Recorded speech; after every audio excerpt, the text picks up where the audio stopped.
Good morning. I'm going to continue with my series on the games of Bobby Fischer in the 1963-1964 United States Championship. This is the shortest game he played in the tournament against Robert Henry Steinmeier. Not a title player, a good player. He'd been St. Louis champion many times and qualified many times for the United States Open and Closed Championships. But there's no two ways about it. This is an embarrassing defeat for Steinmeier. So, knight e4, pawn e4, best by test. Caro-Can. Fischer takes the centre. Steinmeier goes to attack that centre immediately. Fischer develops a piece. He takes. Fischer doesn't play the von Hennig gambit. It's almost never played in top level master play. I think out of top level masters, he's only a FIDE master. There's probably only William Grafe who plays the von Hennig gambit, but at lower levels it's a perfectly playable opening. Bishop comes to f5. This is very standard stuff. The knight comes to g3 and attacks the bishop. The bishop retreats, and the knight comes to f3. Knight coming to f2 to win the bishop here, to then play knight here to win the bishop is also an alternative. But this is very, very standard. The knight comes to f6, standard development. The pawn makes to attack the bishop on the queen side. Now Steinmeier plays h6, and then Fischer plays bishop to d3. You might ask yourself, if I'm going to go to the trouble of playing h4 to, go to attack, why should I then swap off his weak bishop for my fairly good bishop? There's 2 points to it. White has the intention of castling long, and so then that pawn will help on an opposite coloured, opposite side, king side attack, and swapping off here brings the queen out, brings him out a move closer to that queenside castle, and of course he doesn't really have much choice but to take. The retreat is bad, so he gets swapped off. e6, bishop comes out, and now he is ready to castle long. Steinmeier continues with development, and Fischer castles long. Perfect.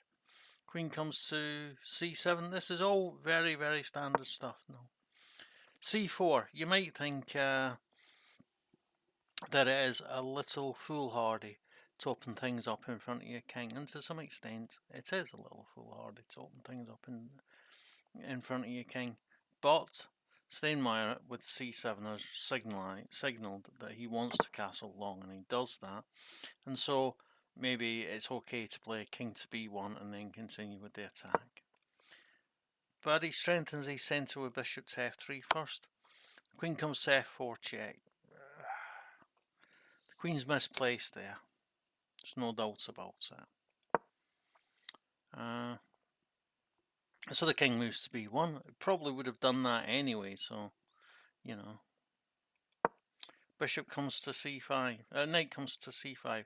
Threatens queen. Obviously can't take. The queen disappears.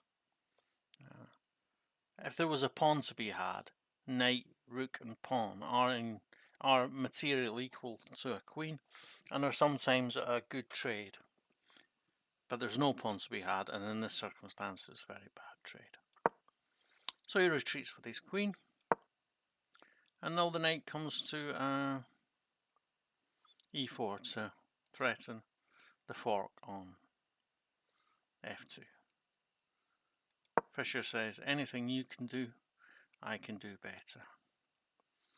Steinmeier thinks, yeah, fair enough. You fought me, I fought you, you fought me. But of course, that's not what happens. The knight is pinned, and wind.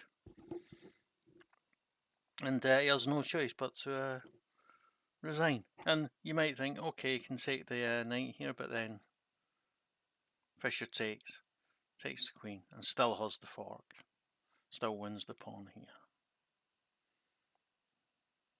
So yeah, it doesn't work for poor Steinmeier.